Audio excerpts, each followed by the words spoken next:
Hello and welcome back to my channel Learn with Akansha. I hope you all are doing good and doing well. Well, I was going through the previous year question paper of CUET PG English, that is MA English, and there I read a question about a poem written by Toru Dutt. I hope you must have heard about the poem Our Casuarina Tree. Well, before starting this the summary of this poem, I just want to tell ki you have already read about the poems written by Robert Frost, and most of them are based on nature, like The Road Not Taken, or oh wait, I have to see. The Road Not Taken, Nothing Gold Can Stay. Yeah, this was also written by Robert Frost. And Nature, and by another writer, Emily, There Is Another Sky. And there are many other poems written on nature, because this is the basic thing you can relate and find peace, where you can find peace. So this is a poem, and I will conclude the summary only, because you can read the poem by PDF also. Our casuarina tree, हमारा casuarina वृक्ष या tree.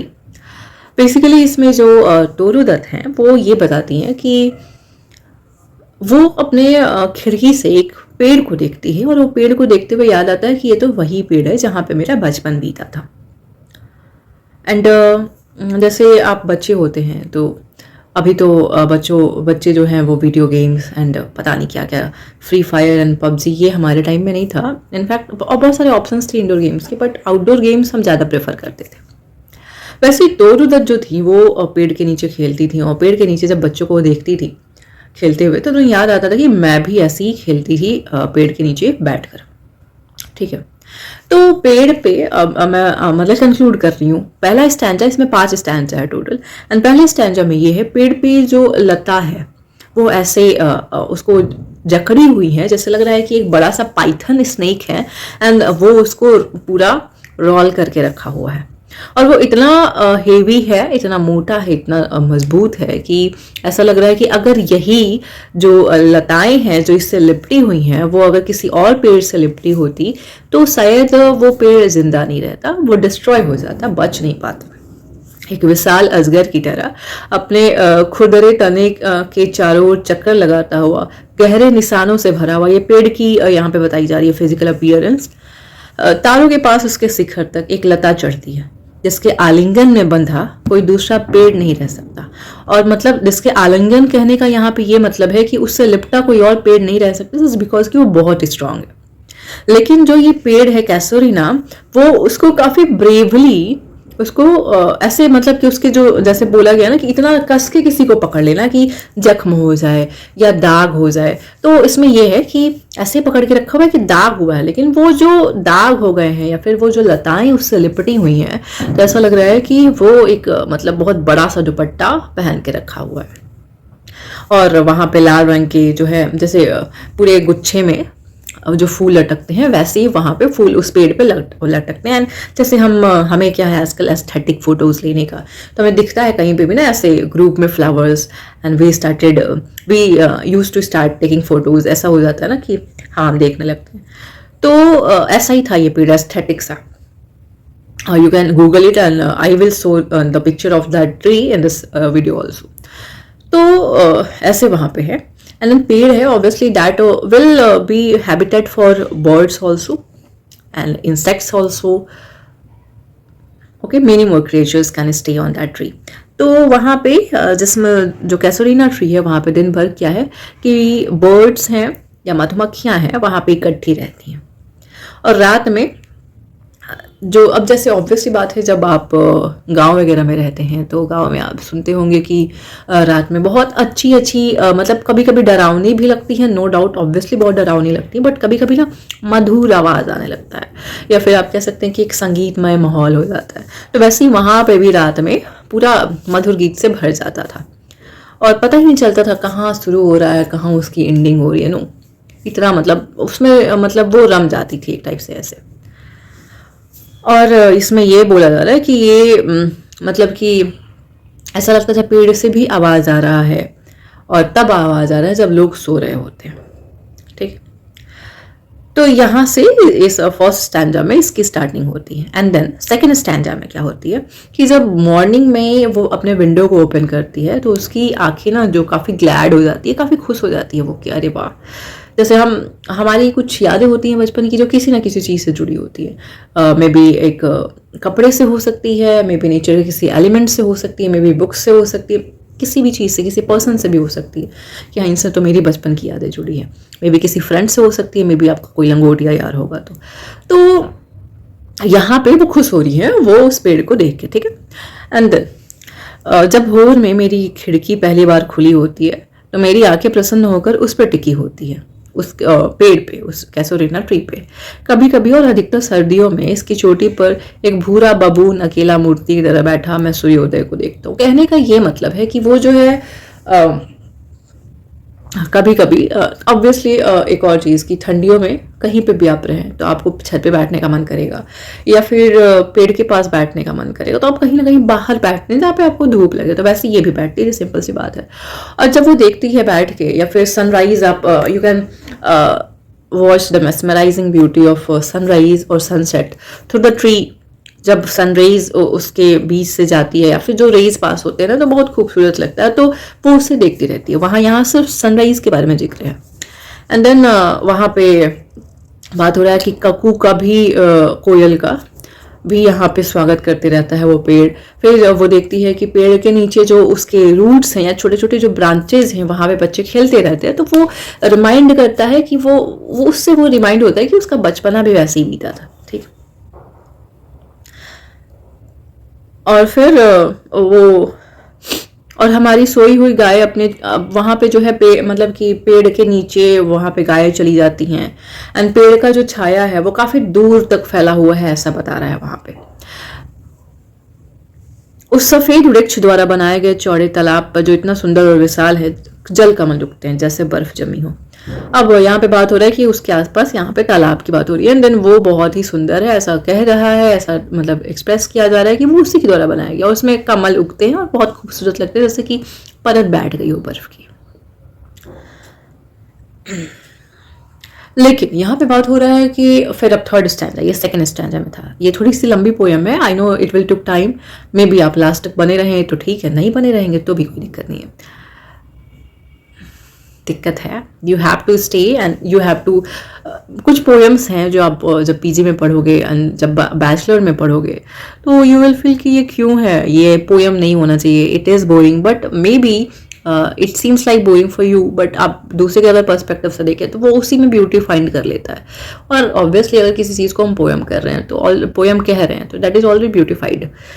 तो अब third stanza की बात हो रही है, लेकिन ऐसा यहाँ पे बात हो रही है, ये कहा जा रहा है पोएट के द्वारा कि इसकी भव्यता के कारण इसकी जो फिजिकल अपीयरेंस है, फिजिकल अपीयरेंस की वजह से कैसोरीना ये मेरी प्रिय नहीं है, ये मेरी आत्मा के लिए इसलिए प्रिय नहीं है जस्ट बिकॉज कि फिजिकली ब्यूटीफुल है, ऐसा कुछ नहीं है। इसके नीचे हमने खेला है चाहे कितने भी साल बीत जाएं, हे प्यारे साथियों, यहाँ पे हमने गहन प्यार से, प्रेम से प्यार किया, तुम्हारे लिए यह हमेशा प्रिय रहेगा।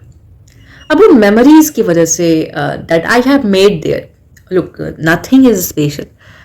जैसे कि मैं किसी प्लेस को कह सकती हूँ यार ये प्लेस मेरी फेवरेट प्लेस है, why that place is your favourite भाई, वाई रीजन अगर किसी से आप पूछेंगे ना कि ये प्लेस आपके लिए फेवरेट क्यों है, जस्ट बिकॉज कि they have made very good memories, maybe they have made lifetime memories, maybe you have find your love there, maybe you have find peace there।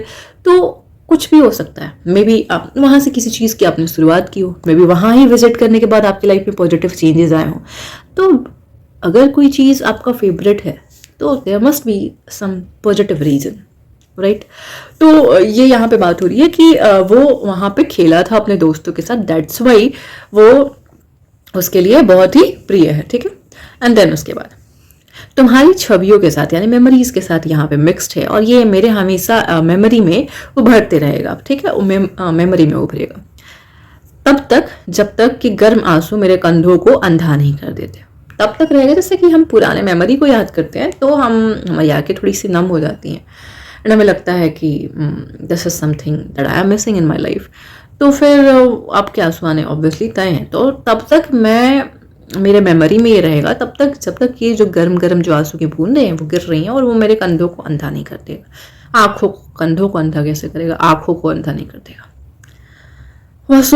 वसो गीत जैसी बड़बड़ाहट क्या है जो मैं सुन रहा हूँ, जैसे समुद्र तट पे टूटता हुआ समुद्र, यह पेड़ का विलाप है, एक भयानक भाषण जो शायद अज्ञात भूमि तक पहुंच सकता है। अब तीसरा जो अभी स्टैंजा में पढ़ रही हूँ उसमें क्या है ना कि जो पोएट है ये पेड़ से जुड़ी यादों में मतलब व्यक्ति परक हो जा रहा है, बहुत ज़्यादा उसमें इन्वॉल्व हो जा रहा है। वह ऐसा कमेंट कर रहा है इसमें कि पेड़ हमेशा उसके लिए प्रिय क्यों रहेगा, क्यों रहेगा। एक एक ऐसा नहीं है कि एक छोटी सी मेमोरी है, लाइफ टाइम मेमोरी है मेरी उसके साथ, and it will be for ever my favourite. सुबह के आनंद के अलावा पेड़ उसे अपने भाई बहनों के साथ खेले जाने वाले समय की याद दिलाता है। पेड़ उनकी यादों के साथ घुल मिल कर उसके साथ उनके द्वारा साझा किए गए गहन प्रेम की छवियों को दिखाता है। जिस घर में आपने जन्म लिया है, जहाँ पे आपका बचपना बीता है, why you will forget that place यार। नहीं भूलेंगे ना आप कि हाँ यहाँ पे मैंने जन्म लिया, यहाँ पे अपनी लाइफ की सबसे पीसफुल टाइम को यहाँ पे मैंने स्पेंड किया है। मैं भूल नहीं सकती ना उस जगह को। एग्जैक्टली सेम है। तो जिसमें इसको याद करते करते कवि की आंखों में आंसू आ जाते हैं। ठीक है, तो यही पे बात हो रहा है कि जो लोग मर गए हैं उसके लिए वो वहाँ पे शोक मनाती है, क्योंकि वो उन्हीं यादों की गलियों के द्वारा मतलब सोचती रहती है। वो कल्पना करती है कि पेड़ उसके नुकसान को साझा करता है, जैसे मतलब कोई वो मेरा फ्रेंड है and I am sharing my grief. ठीक है कि हाँ मैं इतना उदास क्यों हूँ, जो लोग तुम्हारे पेड़ के नीचे छाए में खेलते थे मेरे साथ, दे आर नो लॉन्गर। ठीक है, तो यहाँ पे उसकी बात हो रही है, जैसे वो शोक जैसी बड़बड़ाहट के रूप में सुनाती है और कंकड़ समुद्र तट पे टूटती लहरों की तरह ऐसा उसकी बातें लग रही है कि समुद्र में कोई तूफान आने वाला है, उफान आने वाला है। तो ऐसा कुछ लग रहा है कि वो मतलब मेमोरी में जब हम लॉस्ट हो जाते हैं तो ऐसा ही होता है। और फोर्थ स्टैंजा क्या, ये थर्ड स्टैंजा की बात हो रही है। और फोर्थ स्टैंजा में ओवरऑल मैं बता रही हूँ कि कवि ने, इस पोएट ने पेड़ के साथ काफ़ी गहरा संबंध दिखाया है, दर्शाया है। लहरों की छवि के माध्यम से वह हमें एक विदेशी भूमि पर लेके जाती है जो अज्ञात है फिर भी काफ़ी फेमस है, काफ़ी प्रसिद्ध है, जहाँ लहरें धीरे धीरे क्लासिक तट को चूमती हैं। जब भी लहरों को छूने का यह संगीत उठता है तो कवि की आंखों के सामने पेड़ की याद को जगाता है, जिसे उसने अपनी यंग एज में, युवा अवस्था में देखा था। ठीक है, तो ये बात है। एंड देन लास्ट वाले स्टैंजा में क्या हुआ है, लास्ट वही सेम है ओवरऑल, आपको दिखेगा कि हर स्टैंजा में याद किया जा रहा है, तो वैसे ही यहाँ पे फिफ्थ वाले स्टैंजा में ये है कि इसमें पोएट जो है कैसुरीना पेड़ के सम्मान में कुछ बनाना चाहता है। जैसे कि यहाँ पे है तो जैसे हम कुछ ग्रेटिट्यूड शो करने के लिए कुछ करते हैं, तो एग्जैक्टली सेम वो ग्रेटिट्यूड शो करने के लिए कुछ करना चाहता, कुछ बनाना चाहता उन लोगों के लिए जो प्रिय थे, जो शांति से आराम कर रहे हैं, उन्होंने इसे प्यार किया। वह चाहती हैं कि पेड़ बॉर्डरडेल के उन पेड़ों की तरह लंबे समय तक जीवित रहे जो वर्ड्सवर्थ के यू ट्रीज का मतलब कि संस्मरण लेते हैं या फिर संदर्भ देते हैं। इसके अलावा वो इंग्लैंड के पेड़ों को कैसुरीना पेड़ से अलग करने का कोशिश करती है, क्योंकि वो अब ये है तो जैसे कि मेरी वाली अलग है या मेरा वाला अलग वाली बात आ जाती है ना, कि है तो वो कॉमन, जब आपका कट जाएगा, जब आपका ब्रेकअप हो जाएगा, मे बी नॉट ब्रेकअप सिर्फ एक ही चीज़ में नहीं होता, not only of boyfriend and girlfriend, may be आपके फ्रेंड्स में भी आपका ब्रेकअप हो जाएगा, you may cut your relations with your friends. क्यों भाई, कुछ रीजंस होते हैं टॉक्सिक या फिर जो भी। तो एक होता है ना कि जब वो आपका बेस्ट फ्रेंड रहता है वो इंसान, तो वो बहुत स्पेशल होता है। ठीक है, एंड देन जब आपने कट ऑफ कर लिया तो फिर उसके बाद क्या होता है कि वो काफ़ी ऑर्डिनरी हो जाता है, राइट। तो वैसे यहाँ पे हो रहा है कि वो क्या कर रहा है, यहाँ पे पोएट की बात हो रही है। पोएट ने वो कैसुरीना जो पेड़ है वो इंग्लैंड के बाकी पेड़ों से उसको वो क्या कह रही है कि वो काफ़ी डिफरेंट है और वो अलग कर रही है। ठीक है, क्योंकि उसके साथ उसके काफ़ी फीलिंग्स जुड़े हुए हैं। ठीक है, वही सेम चीज़ है कि आपके फीलिंग्स अगर किसी पर्सन से जुड़े हुए हैं, मे बी इधर योर फ्रेंड और एनीवन एल्स, ठीक है, या फिर जैसे कि आपका कोई रिलेटिव ही है, उसने बहुत गंदा आपके साथ बिहेव किया है और आप उसे बहुत स्पेशल समझते थे यानी उसने कभी अचानक से आपके साथ गंदा कर दिया, तो फिर वहाँ पे क्या होता है कि उसके लिए वो प्लेस नहीं है, वो काफ़ी ऑर्डिनरी है। ठीक है, लाइफ में मैं थोड़ा सा कुछ ज़्यादा एक्सटेंड कर रही हूँ इस वीडियो को लेकिन मैं बता दूँ कि कभी कभी क्या होता है ना कि आपके अंदर ग्रजेस होती हैं या फिर रिग्रेट्स होती हैं या फिर लगता है ना कि गिल्ट, ग्रजेस, ये सब नहीं मैं कह रही हूँ। और इसके अलावा भी क्या होता है ना कि आपको लगता है मेरे साथ काफ़ी बुरा हुआ है, एंड देन एक फेज आएगा आपकी लाइफ में जब आपको लगेगा कि जो हमारे अंदर हेट है किसी और पर्सन के लिए, जस्ट बिकॉज कि उस पर्सन ने आपके साथ गलत किया है, तो time by time when you will enter into a spiritual world, अब जब डीटीज के साथ, गॉड के साथ, एनर्जीज के साथ कनेक्ट करेंगे, ऑब्वियसली मैं पॉजिटिव एनर्जीज के साथ मैं बात कर रही हूँ, तो आपके अंदर ना मतलब कि इनबिल्ट होने लगेगा ये फॉरगिवनेस कि उसने किया, मे बी वो टाइम वैसा था, उसके प्लैनेट्स वैसे थे, अब उसके स्टार्स वैसे थे, ठीक है। तो क्योंकि मे बी जो पर्सन मेरे लिए बहुत बेकार है, बहुत ज़्यादा बेकार है, वो किसी का फेवरेट होगा, तो उसका वो साइड भी तो है ना कि why he is favourite of someone else, और why they are favourite, why she is favourite of someone else, but why I am hating that the same person. ऐसा हो सकता है। तो एक टाइम आएगा जब आपके अंदर फॉरगिवनेस आने लगी, चलो छोड़ो यार, होता है, ठीक है। बट हाँ, फॉरगिवनेस डजंट मीन कि you will allow that same person to repeat the same mistakes in your life. No, you have to forget their existence in your life, but with forgiveness only. तो ये last stanza में यहाँ पे बात हो रहा है कि वो अलग कुछ करना चाहता है, वो चाहता है कि वो पेड़ जो है काफ़ी लंबे टाइम तक जिंदा रहे, क्योंकि उसके साथ उसकी मेमोरीज जुड़ी हुई हैं। एंड देन वो बाकी इंग्लैंड के ट्रीज के साथ वो कह रही है, कंपेयर करते हुए कि ये उससे काफ़ी अलग है, ठीक है। कैसुरिना जो पेड़ है उसके साथ उसकी पुरानी यादें, लालसा, ये उसका वो रिप्रेजेंट कर रहा है, वो रिप्रेजेंटेटिव कह सकते हैं, सिंबल है उसका। और जो क्यों ऐसा मतलब की बात हो रही है कि क्यों वो अलग बना रहा है, जो पोएट है उसको काफ़ी डिस्टिंक्ट क्यों कर रहा है, उसको डिफ्रेंशिएट क्यों हो रहा है, तो क्योंकि इंग्लैंड के बाकी जो पेड़ हैं वो अकेलेपन को दिखाते हैं, और यहाँ पे इनकी यादें जुड़ी हुई हैं, तो ये अकेलेपन को नहीं दिखाते हैं।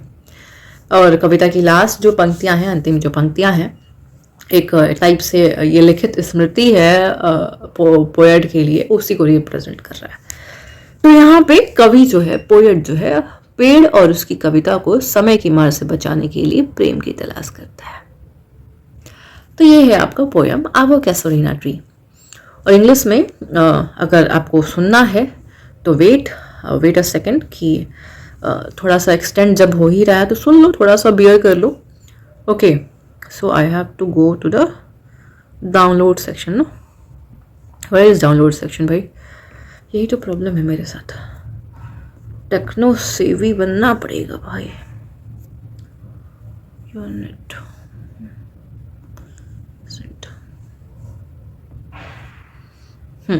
Our Casuarina Tree is a poem published in 1881 by Toru Dutt, an Indian poet, not pure Indian.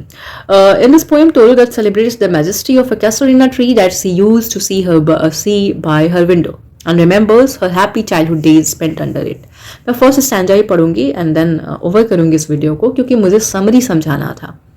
Okay, तो बाकी I will put the picture of the stanza in the last, or maybe in the middle of the video, or maybe at the beginning of the video. Okay, I don't know, editing के time में ये करूँगी, that's why I'm saying कि कहाँ मैं add करूँगी according to that कि कहाँ पे suitable रहेगा।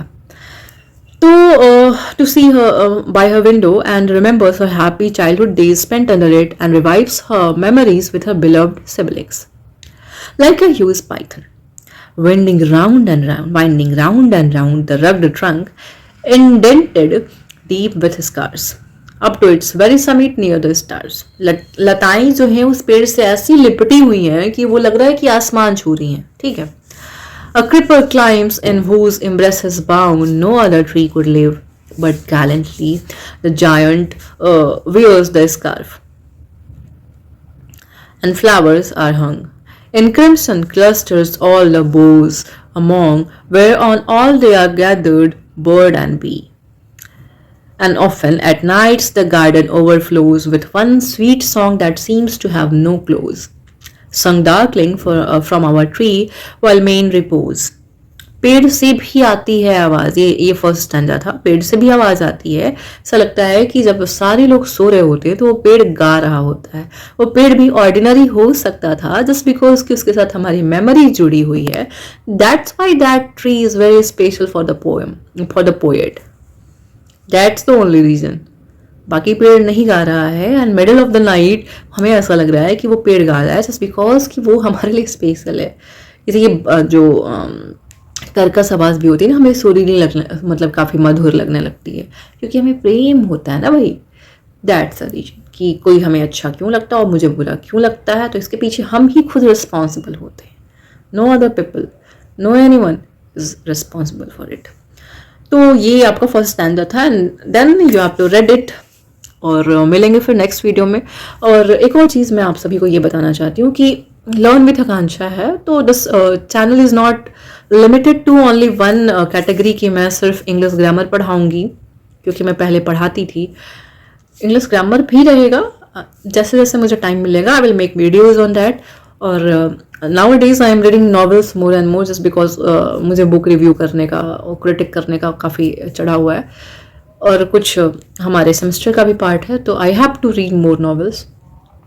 तो I will read and I will give you summary of that. और whenever I will go through the CVTP's English paper, and when I will found कि this topic is very necessary or very maybe it is of very less significance, I will share this because कि we used to ignore such questions. There was a question that is who wrote the poem Our Casuarina Tree, and in the option Toru that was there, so you have to choose the same option. Okay, so मिलेंगे अब next video में। Boring हो रहा है but पढ़ाई कभी कभी boring भी हो तो चलना चाहिए, है ना। तो मिलते हैं फिर नेक्स्ट वीडियो में, तब तक के लिए ध्यान रखिए, पढ़ते रहिए, मस्त रहिए, स्वस्थ रहिए, एंड थैंक यू।